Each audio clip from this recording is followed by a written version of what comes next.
Welcome to the Meeple Syrup Show, Designers Discussing Design. We're on episode 51, and it's all in the cards. I'm really excited about this episode. We have a few fantastic guests, but before we get there, we also have a wonderful special co-host, no stranger to the show, really probably our fourth most common person on the show, I would guess. Would you say that, Sam? Yeah, he's not saying. He doesn't want to be statistically wrong. He's worried about the efficiency of that call. So, but we welcome Jon Gilmour. How you doing, man? Hello. Good. How are you guys doing? I'm doing excellent. It was a fantastic day of game development, and I'm looking forward to talking about card games this evening and just the interesting pros and cons and component restrictions that come along the way when thinking about card design. But before we get there, Sen, what have you been up to?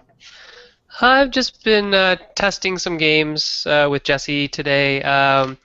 We actually haven't inked the deal yet, but we've got a pretty big license as of yesterday, so that's a good one that we'll be able to talk about in the near future, we hope.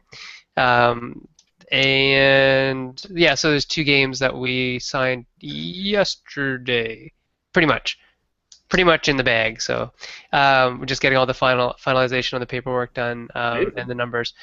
And so today I was testing a couple of games with him that are actually for a different company, for Action Phase, that he's working on with Travis and Nick. And then a couple games of Jay's and mine that we're looking at, and then just chatting with Josh Capel about some other games that we're co-designing. And then Jonathan and I and Jay have to get our asses in gear for something really soon. Yeah. Yeah, because we got a game coming out that it's not coming out, but we want it to come out, and we want it to be the bestest representation of this game ever. John, what have you been playing lately? Tonight was game night, so I got to play Mistfall, which I really like. It's a card-driven cooperative fantasy game, and I played Steampunk Rally. So two Kickstarters that just delivered. Hey, the last couple of give weeks. a shout out for Roxley, one of our sponsors. Yes, a good Canadian game with all Canadian design, art, and publication. What do you think of it? Yeah, it was really good. I really liked it. It's a nice race game. I only played it 2 players. I'm really excited to play it with 8 because it's all simultaneous drafting and simultaneous turns. So I think it'll play pretty well with 8. Mm-hmm. Yeah, very excited about that. That simultaneous play just makes a bunch of people able to play the game and it not hurt the playtime. So very excited about that. Yeah, I mean it's wacky races. You're building these machines and racing, and stuff's blowing up throughout the entire race. So it's a lot of fun. Man, I loved Wacky Races when I was a kid. Absolutely adored that show. Oh yeah. I would make a game about that. Yeah, it totally could have been rethemed that. Yeah. Absolutely. Speaking of Kickstarters, I played 2 Rooms and a Boom this weekend with the kids. Well, I gotta give a shout out for a Kickstarter. Yeah. We, great sponsor of the show, Toy Vault has Recall of Cthulhu. So if you're looking for a really cute kind of memory game, it's tiles. There's a kids version versus an adult advanced variant. Check them out on Kickstarter. Mm-hmm.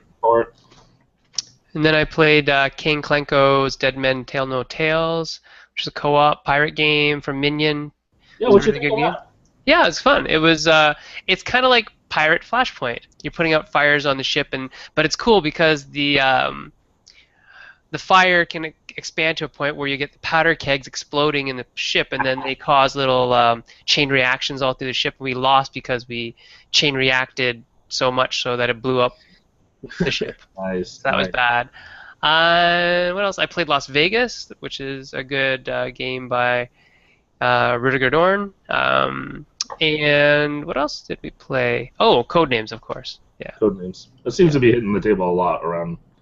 I got to play. Actually, it's been a while. I got to play Kingdom Builder today. Oh. I really enjoy that game, but also it's one of these games that it's simple, but it's hard to say. It's like like explaining. It feels harder to explain than it should be. Yeah, I'd rather just show it. the whole rule of like you have to go on that terrain if you're touching it, but if not, then you can go anywhere. That's like hard to get people to get right away. Mm-hmm. I digress. Yes. And we're running out of time, so let's just jump right into our topic. What are we talking about tonight? We're talking about card games. We are talking about card games with these two fine gentlemen here. We have with us Eric Lang, all the way from 2 hours away in Canada. Yeah. Torontonia, Canada. And a little farther away. We have Mr. Paul Peterson. Hi, guys. How are you doing? Good. How are you? Good. Doing great. Excellent. Daryl, you want to start the questions off? Was that me? Yeah. What? Yeah, you. All right. I will go first. You're Daryl, so. Excellent. Well, I mean... Is that a question? That is a question. So that's why Is it you? Yes. The answer is yes. It got meta on me. So I mean, right off the bat, I'm going to jump to Eric with a question. A lot of people know... I know. A lot of people know of a variety of LCGs or different card games that you've designed, from Game of Thrones to Star Wars. Why don't you tell us a little bit why you got into card games? Why was that kind of like your niche early on? I know it's not now, but everyone kind of assumes that's one of your niches. It's not now. It's now you do everything. So. Well, I mean, so I've been playing card games since I was a kid, right? I played Phase 10 in Germany when I was growing up. Yeah, remember that game? The awesomeness. I love that game. I loved that game as a kid. I played Uno and Crazy Eights. I played all sorts of Hoyle's games in high school. And when Magic hit, Magic the Gathering changed my life completely, right? Like D&D made me a gamer, but Magic made me want to be a game designer. It sparked the thing in me that made me like it changed my entire vocabulary. It changed my gaming vocabulary, changed my understanding of what games could be, what scope games could be. It defined the idea of metagame, all that stuff. And I've always gamed as a lifestyle anyway. And so I was like, this is a possibility to make games larger than the box. It's amazing. So that's pretty much all I've been doing. And since then, I don't know how many games has it been, but every time I think about doing a new card game, I get excited about it again. And in fact, I got another one coming out next year. Cool. And I think they were saying that it's 294 entries in your BGG page. So it's what? Oh, sure, but that's a lot of those are little chapter packs from. Yeah, or like single card expansions, right? So. Single card expansions. I'm the new Uwe Rosenberg. Yeah. Paul, same question to you. What's your how'd you get into it, and what drove you towards it? Yeah, like Eric, I played a lot of card games as a kid. My great-grandmother actually knew how to play about 1 million different kinds of solitaire. And whenever I'd go to visit her, I was lucky enough that she was alive for a lot of my life. Whenever I go to visit her, we'd play like dozens of different kinds of solitaire. We played double solitaire, single solitaire, and accordion, and just like crazy solitaire variants that she'd teach me, and we'd play, and that sort of sparked a love of just cards in general. And then Uno and all of those cards too. And kind of like Eric too. When I got older, I played a lot of card games, a lot of board games, a lot of miniatures games, and then of course Magic came along and sort of changed everything, especially for me, because that's how I got my start as a game designer, was working on Magic. So. Yeah, so Magic seems to have touched a lot of lives in a lot of positive ways. Eric, tell me, in your case, what is the fascination with cards? What can cards do that nothing else does in terms of game components? Well, so I guess there's two levels to that, right? There's the really broad, almost existential level that, like, cards are the best delivery mechanism for a consistent of mystery, right? So consistent on one side, different on the other side, right? It's kind of like what are those things, frosted on one side and wheat on the other? card games are the cereal of the gaming world. Yes. Right? So broadly speaking, they're the best delivery vehicle for that kind of experience. So if you want to make games about bluffing or about hidden information, cards are just the best for that, right? You can use other components, but cards are best. Mm-hmm. Why card game? No, like more narrow, like living card games, lifestyle card games are good at what they do because they abstract a concept better than any other game, whilst leaving room for flavor rather than narrative for the most part, right? So you can do, like Magic is one of my favorite examples, right? Magic is a flavorful game, right? It doesn't really tell a story. I mean, it does. They have novels and all that stuff, but the game itself doesn't weave a complex a narrative by Homer, right? It's just, but they give you really, you can abstract the idea of cosmic wizards summoning creatures and battling each other with really simple, elegant mechanics in ways that other games can't, because other games carry, especially more haptic visual games like board games or miniature games, they carry an expectation of simulation, right? Because you have all these toys. Cards don't. They're pictures on flat surfaces. That's why I think that's why I was able to get away with so much stuff, so much quote unquote abstraction in really flavorful games. Excellent. I got to jump to Paul. One of the games that really brought me back into the hobby that I got really excited about, especially showing all my friends and even if they weren't gamers, was Guillotine. And I found that a really fantastic game to play, after dinner, people are over, anything like that. And just recently, I remember stumbling across, and I was trying to find it, who referenced it, but recently on a blog, someone mentioned that there's a card that you designed in it that you said was your biggest mistake. Could you tell us a little bit about the story there? Daniel Solis did that. Daniel Solis. We had we were actually just having a conversation on Twitter, and that came up, and I talked about why that card was one of my biggest mistakes. It is, so the card is Callous Guards. It allows a player to stop line manipulation, because that's what the game is all about, is moving the nobles around, and it just locks down the line so that, like, on the next turn you know what's coming, basically. That's the goal of the card, so that the player can be like, that one that's 3 cards away will still be there on my next turn. But the problem is that it doesn't have an off switch. I mean, one of the problems is that it doesn't have an off switch. So, it does. The player can choose to get rid of it at any time, but what ends up happening is that they like the card that they're going to get next, and then they like to keep it locked longer to make the other people get bad cards, or because the next card is good as well. But what's really wrong with the card is that it destroys the fundamental fun loop in the game, which is playing cards that move the nobles around, and the feeling of I did something clever, and instead of getting the piss boy, I got Marie Antoinette. So it shuts off the fun of the game, and that's why I consider it my biggest mistake. Like, at the time, I was very excited about it. I mean, I thought about it a lot. I had arguments. We had discussions about whether it should work the way it does or another way, and in the end, we fell down on this way that it got published, and I was happy with it. And but now looking back, I'm like, it really just takes it just turns off the fun while it's in play for everybody except the guy who played it, and so it.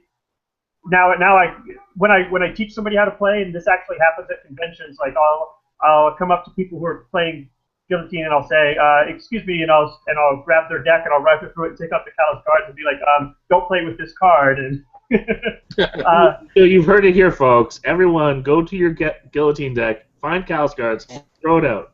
No. I'm keeping mine, because those are going to be collector's items, and Paul's going around ripping them up at Legacy. Come on. Legacy I'm rules. not destroying people's property. John, you're next. Oh, okay. Eric, you a lot of your games have a lot of expansions for them. This is a question from Suzanne and Michael Hubenmore. How do you go about discovering new design space in your existing designs? What's your process generally?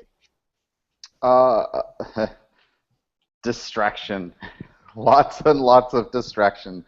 So it used to be, this has evolved a little bit over time. It used to be that I would just sit down and play the game a lot, post-publication, play with a lot of different people, and go through the usual, like, oh, wouldn't it be cool to do this that this game doesn't already do?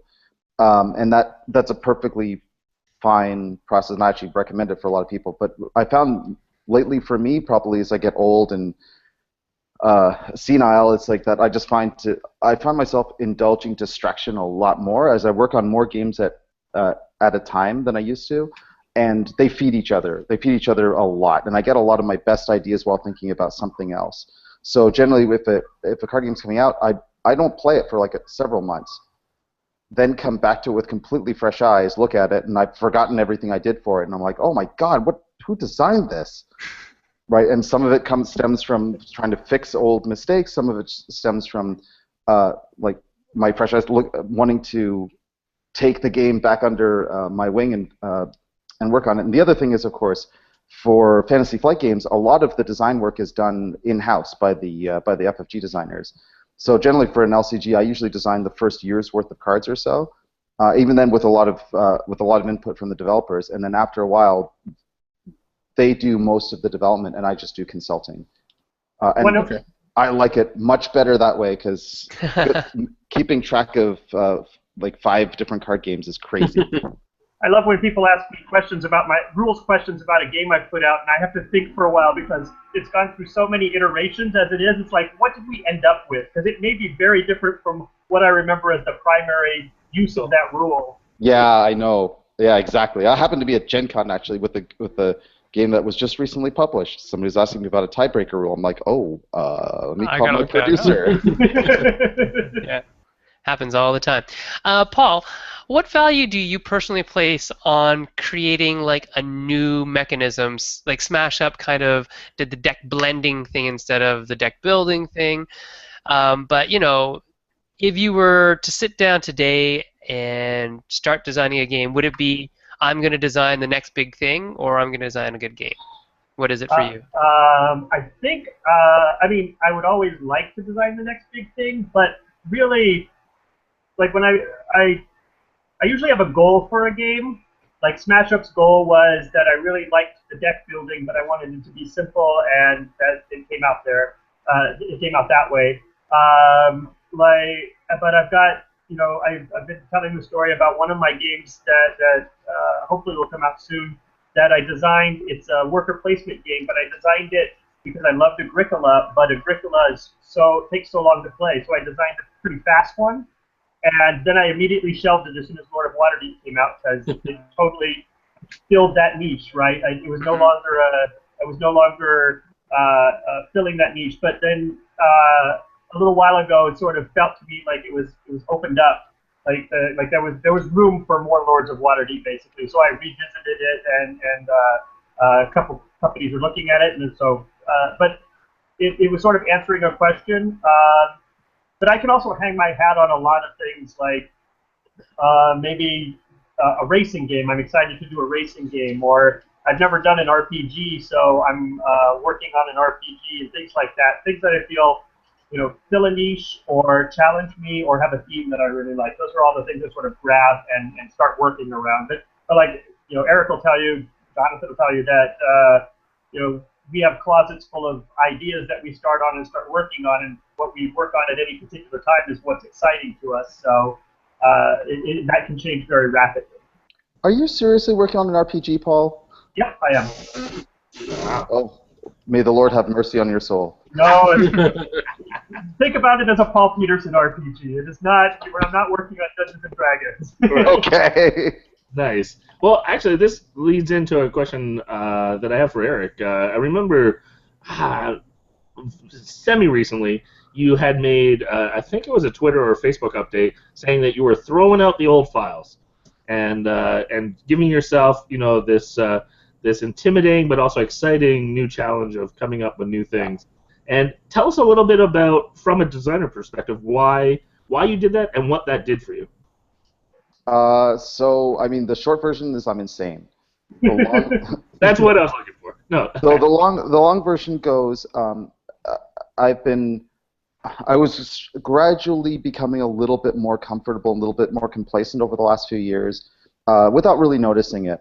And every year at conventions at Gen Con and Essen, the big convention in Germany, I spend at least a day to go look at all the cool new games out there, and I usually find at least 10 to 15 things I'm really excited about.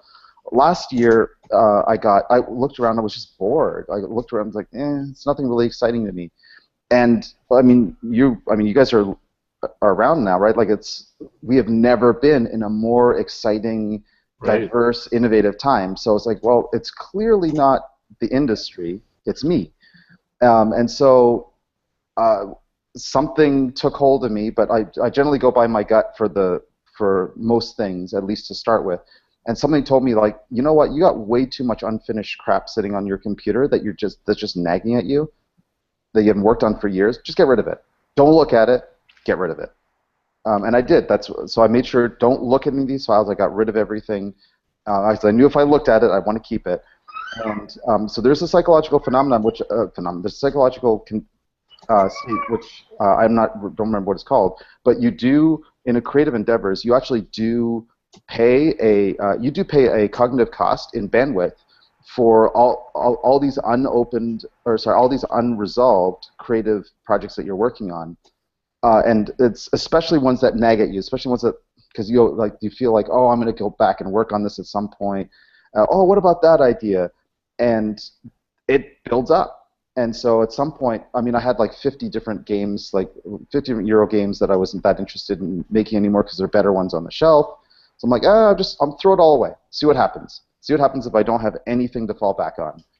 And since then, it was really awesome. I mean, on the plane ride home from that convention, I designed the easy 25% of 3 new games on the plane right there. And actually, one of them is coming out maybe like this year, early next year. So it's exciting. I mean, I'm back up to like 35 new games anyway in my folder, but it's 35 new things. Right. They're fresh. That I'll throw away next year. They're not nagging at you yet. Oh, they are. There's a video by a gentleman called Zay Frank called Brain Crack, and he talks about how having those projects in your head and then not ever working on them is a lot of times, the thing that you make is never going to be as good as the thing that's in your head. And I tell a lot of people, get it out. Don't just sit on that idea for a long time. Right. So I think that's the thing you did. When I tell it to people, it's scary, but I mean it's really exciting. So question for Paul. What's your position? This is from Suzanne Sheldon. What's your position on flavor text, and what are your thoughts on it? My position on flavor text? That's really interesting. I'm in favor of it. You're pro flavor text. I am pro flavor text. I will go on the record as saying I'm pro flavor text. Now I have to come out against it. Yeah. Oh, yeah. That's right. That's right. We'll start the debate. Eric, and you take the con, and debate is now.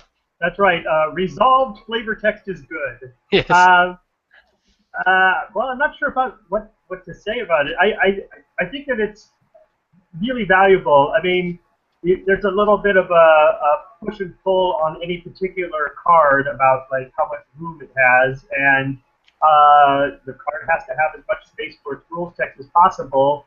And then a lot of times flavor text is sort of becomes an afterthought, and it's always a little sad when there's not enough flavor text.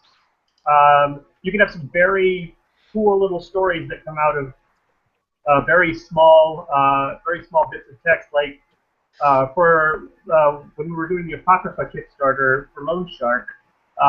One of the events around this was we all went on Twitter and we all wrote little Twitter stories. God, that's cool. I'm trying to remember what the hashtag was. It's like Fragment Friday, I think.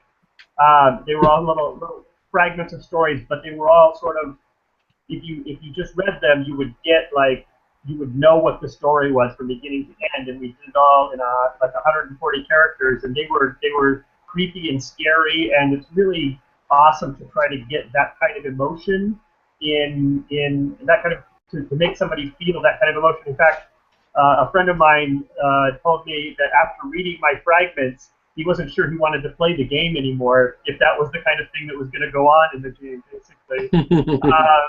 So that's the power of flavor text, really. If you can, take the room that's left and get the story of the card across, not just the story of the card, but also build the story of the entire game in these pieces of text and what you have available to you. I think it's very powerful. Eric, you had a follow-up? Yeah. Oh, I agree. Actually, Paul said almost everything I was going to say, but I agree. I'm a huge fan of flavor text, and as the years go on, I actually become more and more a fan of it, to the point where, I used to never want to write flavor text for any of the cards games that I worked on. Now I do. I really, really do, because I actually feel like it's a good design tool. Even thinking of it from a pragmatic point of view. I think of it as an analogy to screenwriting, right? If you guys have all read scripts, I'm sure, right? Mm-hmm. And you see when you watch the action text and the character text is what they're actually saying, and they often have voiceover text that will accompany that. The relationship to voiceover text to action text and to character text is actually a lot like how I think about flavor text or rules text. They're really cool. It adds context for flavorful understanding of the card, and sometimes it even adds an extra little twist that helps players iconicize. I'm not sure if that's a word, just point it now. Iconicize the card and grok it. There's a Magic card that I love. One of my favorite cards ever is I don't even remember what the card is called. Honestly, but you remember the flavor text. But I remember the flavor. Well, it's a gorilla. It's like some 4/3 gorilla for 4 that vanilla that they always come up with, and he's sitting there going roar right there in the art, and the flavor text is, "I want a banana this big." That flavor text made that card legendary, right? And of course, and you'll see people quote that all the time, right? I was about to tell a story, but I don't think I actually should. But it was about Star Wars. Ask me about in 10 years. Yeah. All right. We'll ask you in 10 years. 10 years from today. Exactly. Eric, speaking of designing card games and expansions for card games, let's talk Star Wars and expansions for the LCGs and whatnot. Do you leave yourself space for the next expansion, hooks, mechanics-wise, or do you just kind of make the game and then say, oh, I better make something else up for the next part of it? Yes. A little bit of both? Well, I mean, so now at the point, if I'm designing a card game engine, right, I know that it's designed for expansion. So I try to design for perfect world, assuming that the game's going to go on in perpetuity, and so there has to be enough mechanical depth to provide expansions forever. But having said that, I'm not a big believer in hooks in the core mechanics as the sole fodder for expansion. So I'm not necessarily worried about putting enough values on every card or enough icons on every card to tweak, because it's not like games that eventually explore every possible permutation of icons or numbers are not quite as interesting. I actually use, in my opinion, the abilities on cards are about 60 to 70% of the design, where the engine is only about 30 to 40%. And so with that in mind, so when designing the cards, I try to leave a lot of unresolved cool in the cards, right? So some obvious, some not. And Richard Garfield, I think, did a really good talk about open-endedness in card design, and I pretty much follow that to the letter, right? So I try to design a lot of cards that have obvious effects on them, but they do leave, just the card itself leaves hooks for anything else, either through a semantic hook, or a combo hook or something, or different types of damage in a damage game, et cetera, et cetera. Yeah, I totally agree. Like a mechanic within, say, a faction or a color in or some division of a game They will have major mechanics and minor mechanics. Mm-hmm.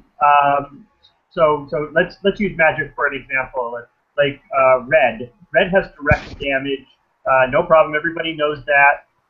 But there's actually lately I've noticed a lot more cards that take control of the opponent's creature for a very limited period of time. That started, with one card or two cards here and there, but now it's become sort of more of a major theme and something that you could grab for a set and say, in this set, we're going to flip it over, and direct damage is going to be minor, but this temporary control mechanic, we're going to highlight it. It's going to be major. We're going to make a lot more cards about it, and I love doing that in card games. Especially if you're going to be making expansions that follow, the divisions that are already there. Great stuff. I was just going to ask a follow-up question to you, Paul, about that, and you answered it all right. So that's great. No, let's actually maybe I'm actually not sure if there's cards involved in either of these, but I'm going to ask it anyways. I'm curious. Both of you are Titans, so I'm curious.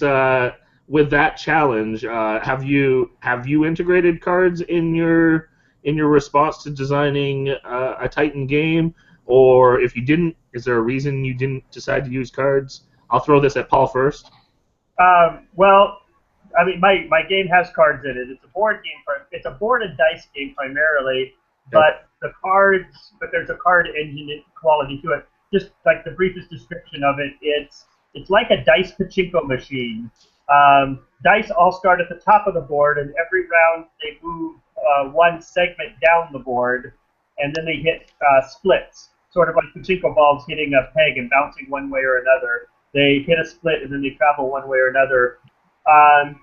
But they don't have a standard mechanic for changing the dice. The dice all get changed by people's cards. That's their agency. So the dice are just sort of falling through the board, picking their path, and then the player's agency is cards, which gives you a lot of the things Eric was talking about earlier. It gives you one of the things I love about cards is that it gives you a randomization factor, but also some predictability as you learn what's in the deck and what's been played and what hasn't been played. So and secret information, things I know that you don't know. Like, these are all wonderful parts of board and card games, and so I really tend to put cards in most games I create, just because I think that it's got all these wonderful form factors for making the game better. So my Titan game has cards in it, even though it's essentially a board game of dice. Sure. No, I appreciate that. And just anyone who doesn't know that's watching, first of all, Calpy Games is one of our sponsors. We love them, and it's a really exciting series that they took on. For anyone who doesn't know, the Titan series is that the publisher decided to pursue a bunch of designers and give them the challenge of pursuing or making gateway games, and games that are very accessible, that the whole family could play and have a good time. And they kickstarted it with kind of this subscription model. So some of the games aren't even designed yet or in process. So I guess I'll bounce the question to you as well, Eric. I don't know if even yours is designed yet. That's a great segue, actually. So mine is in process. Yes, okay. So does it involve cards? Nope. It does now. No, it doesn't actually. So, well, actually, it's a minorly interesting story. So I designed a game for the Titan series. I didn't know it at the time. I was coming home from a game cafe, and I had a cool idea for a game on the way home. And then when I got home, it's like, oh, this would be a pretty cool little gateway game. And it was a card game. Then I had to repurpose that core engine for an emergency project for a publisher that I've iterated and iterated and iterated. And actually, Paul, that's the game I showed you at PAX. But that game has become become so different from the original game that I've gone back to the original game. But I'm like, you know what? I don't even want it to be cards anymore. I want it to be. I thought of a better form factor for it. So it will have asymmetrical information, but it won't be cards. It'll be no cards and no special powers. Like, just not what I'm. It's That's not my wheelhouse. Impossible. It is impossible. That's it's not. Called, that's it's called chess. Okay, fine. It has special powers, but they're all covered in the rules, and the pieces don't break the rules by their nature. There we go. Okay. Very good. Next question's for Paul. As this is from Suzanne again in the chat. How much are you typically involved in the graphic design, the icon layout, the text layout, etc., in your designs? Wow, that's a really good question. Well, that is not one of my talent sets. I am not a great artist. So I'm involved to the extent that, like, let's say for Smash Up. Smash Up has great artists. We get different artists for every faction. We've got a wonderful graphic designer over at AEG she's great.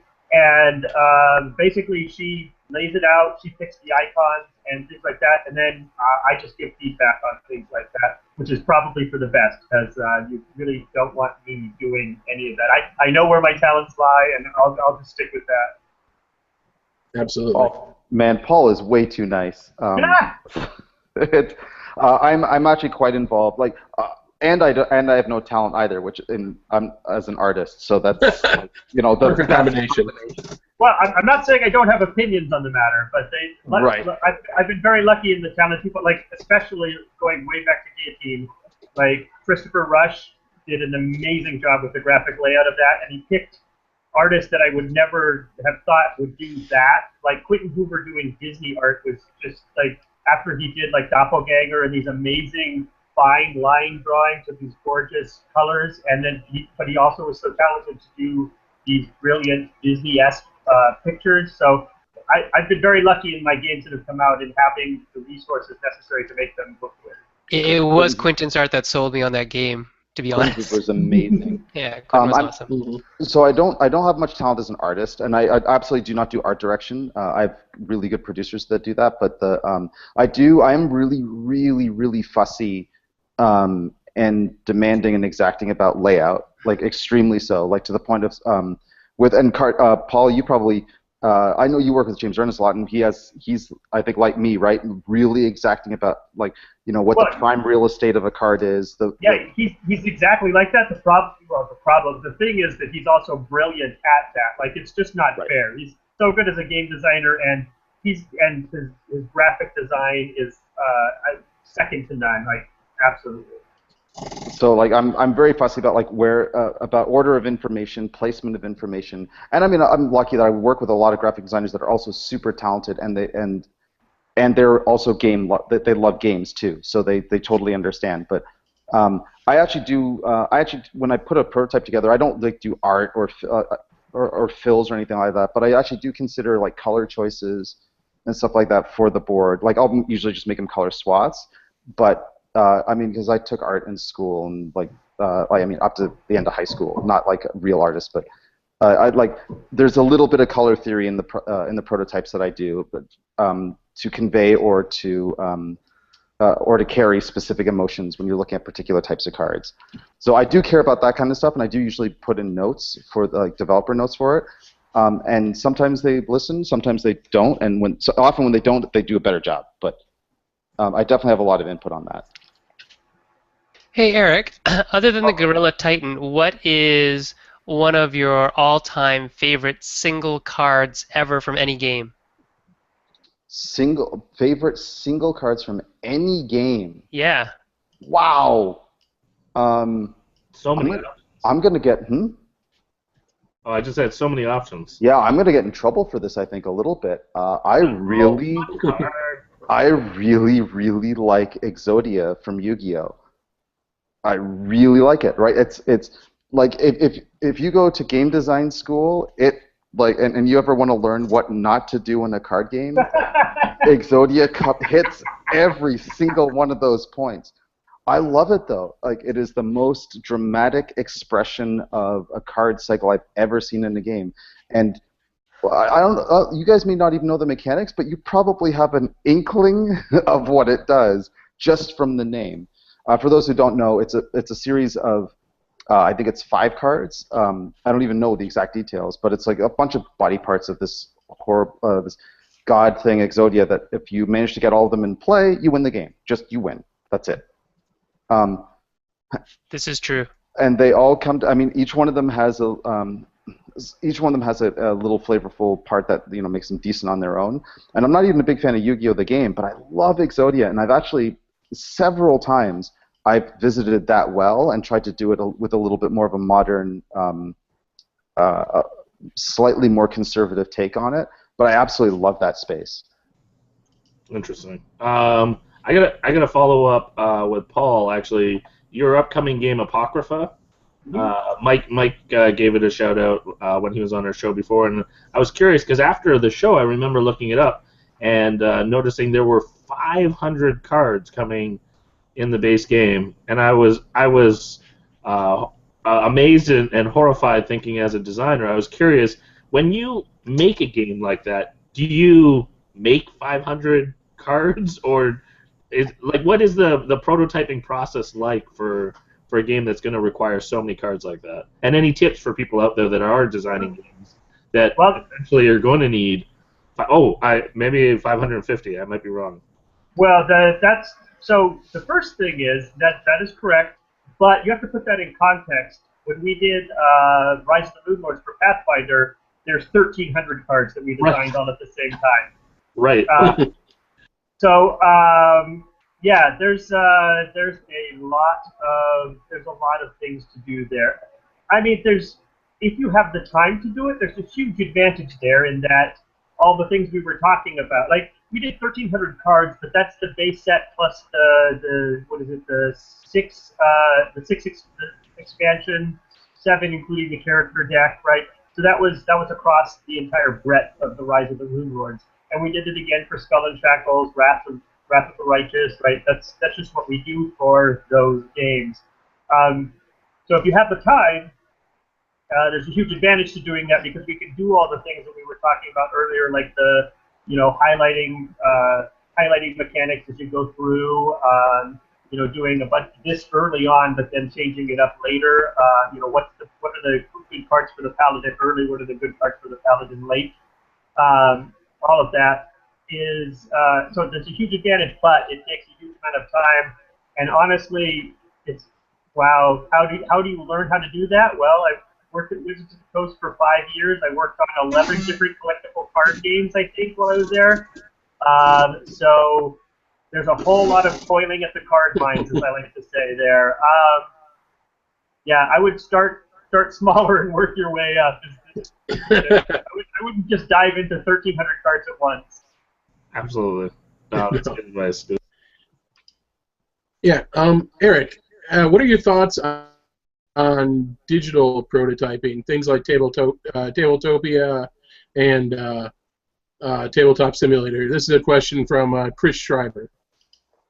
Well, I mean, albeit have a disappointing answer. I've never used it at all. Like I'm old school. Like I make all my prototypes. I do my prototypes in InDesign. InDesign when it's ready to play for prime time, and I just do it on Excel or on just pieces of paper early on in the process. And I print and cut them myself. I enjoy printing and cutting cards. It's therapeutic, like gardening. I agree. So like I've never really found the need to expedite that process at all. So that's all I got. So yeah, I remember when we did the prototypes for Cloud, which is a game that's played on poker chips. Yeah, we had to cut little circles out that would fit inside our poker chip blanks and then spray mount them on there. After a while, we were just watching movies and cutting little circles for hours and hours and hours. It was kind of a very therapeutic. Paul, I asked Eric, but what is your #1 most memorable card? I mean, for me, Piss Boy's definitely up there, but what about you? Yeah, Piss Boy's definitely up there. Callous Guards is very memorable, since we've already talked about that. I mean, yeah, that's very memorable. So there's one other thing that once upon a time at Wizards of the Coast we had an in-joke that was, in every game we designed, we put in a card that was called Force of Will, and it would always be a really good card. So I'm very fond of cards that are called Force of Will. And nobody's going to remember that in-joke because it lasted very, very short period of time, but I liked it, and it sort of titillated me enough that like when we made the geek deck for Smash Up, there's a card in it that's called Force of Will, but it's Will Wheaton, so it's Force of Will WIL instead. We did. Yep. Eric, I'm curious about when it comes. Oh, I have an echo. Do I have an echo for you guys? Yeah. No? Oh, one sec. Let me put headphones on. But I'll ask my question to Eric first. Eric, I'm curious, what do you think of the legacy effect of things like modifying cards with stickers and ripping cards and things like that? Do you think that's going to be more and more in the future, or does Rob have a foothold on that and no one else is going to be doing it?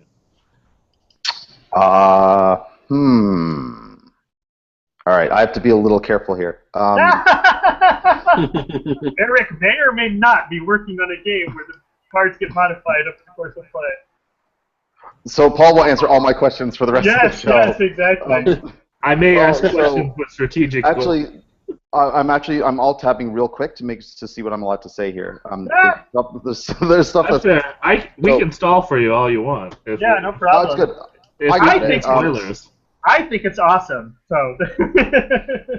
I also think it's awesome. I'm not going to be the next big thing in gaming, but it's definitely going to be a niche as more people explore the space.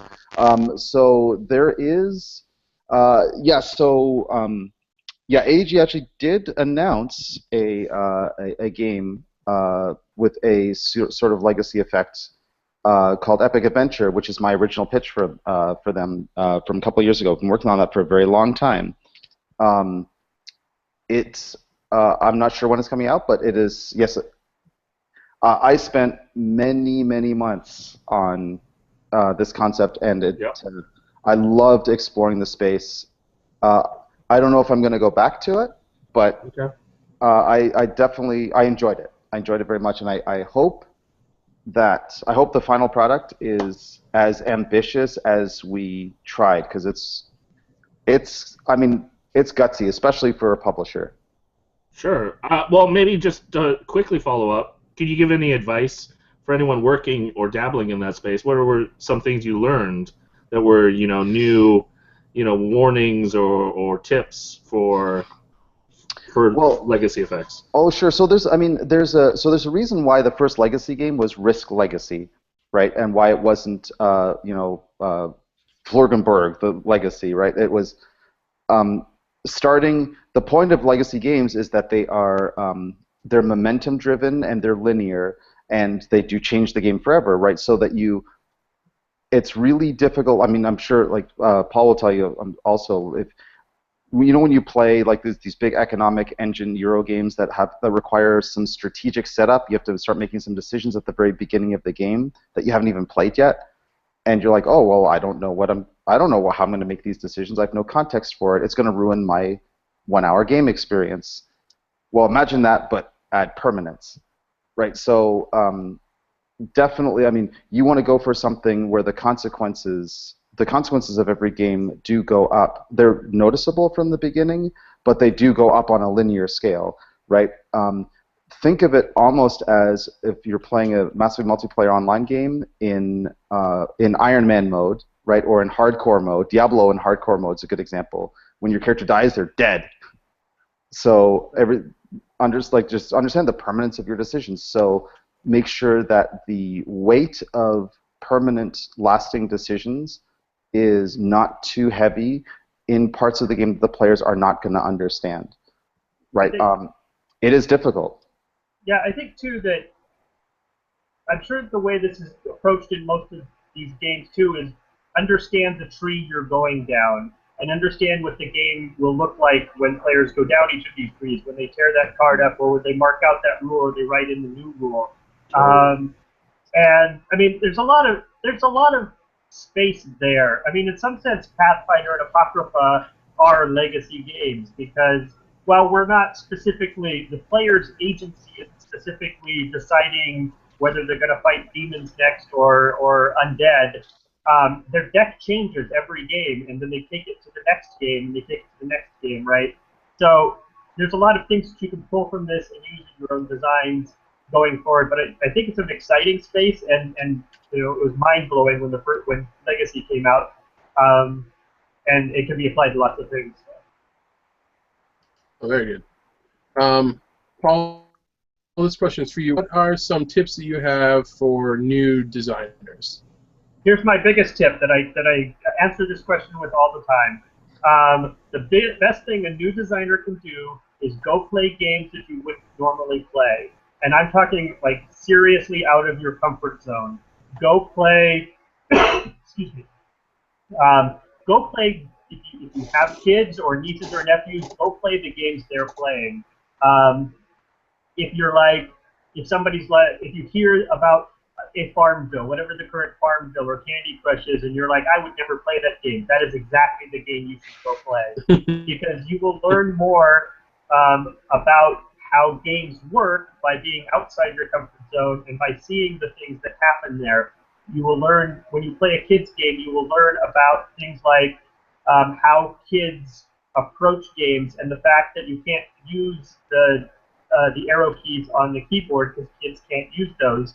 And just learning that lesson, that kids can't use the arrow keys on the keyboard, will just blow your mind as far as making your games cleaner, more elegant, and more fun for people to interact with and to use. So, yeah, the best advice I can give you is go play games that you wouldn't normally play. That's great advice. Eric, let's see you top that. Well, I think I've done this question twice on the show, so I want to try I was just going to say, you got to come up with a third one now. So I'll tell you what, I'll give you two. One's a simple one. And this is, I guess, take this with a grain of salt, but still take it. If you're a new designer working on your first game, I honestly, sincerely advise you to throw it away and start working on another one. Your first game is never going to be as good as you think it is. It's probably been living in your head way too long. And you can come back to it later if you want, but the act of dropping that game and coming and having to design another game is a big part of what's going to help you decide whether you are a game designer or not, or whether you're somebody who's just got a really cool game idea that they want to get published. Both are very viable. Most of us are in the first category, but that's how you find out. The second one that I'd give is pure practical, and find a way, if at all possible, to go work at a game store, a friendly local game store, or like not GameStop or EB, but like a comic book store or a game store that sells games and does organized play. Work there, become an employee, and just teach people how to play games in that store environment. Just teach and teach and teach and teach. Run events. Do all that stuff. Do ordering with the retailers. Like, learn about what the industry thinks about games. And it's one of these. It doesn't sound like practical advice for game designers, but so much of what we do is product design. Game design, of course, we all want to make games that are fun, replayable, all that stuff. But we do have to make commercial products that will sell, right? That's if you want to do this professionally. And the perspective of the retailer is, like, I worked for a retailer for 3 years, and I've learned more in that time, I think, than I worked from any book, any academic study or course that I took. And secondly, I got to test the games that I was working on in a completely uncaring environment, right? We're not surrounded by my friends, where nobody was invested in your well-being. Sometimes quite the opposite. They just don't care. And you need to get beaten up like that the first couple of times you're making it, and that's how you find out what kind of stuff you're made of. Absolutely. I echo that. Thank you, Eric. I can say from personal experience, I've done them both, so I recommend it. I'll also asterisk and say, he mentioned game stores, but also game cafes, and I know Eric would agree with that too. If you can get work in a game cafe, that's another way to see some of the games and kind of a different market. Even better, actually, probably at this point. Yeah, because you're going to get to teach games, you're going to see it in action, and yeah. So with that said, though, I just want to thank both Eric and Paul for being on the show. We really appreciate it. I can't believe how fast the time went by.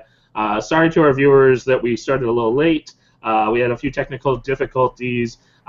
anyone who is curious about where Isaac Vega is, we are going to reschedule and get him on another show, and hopefully everything will be all right. Something came up. I don't know the details, but hopefully everything's okay with him.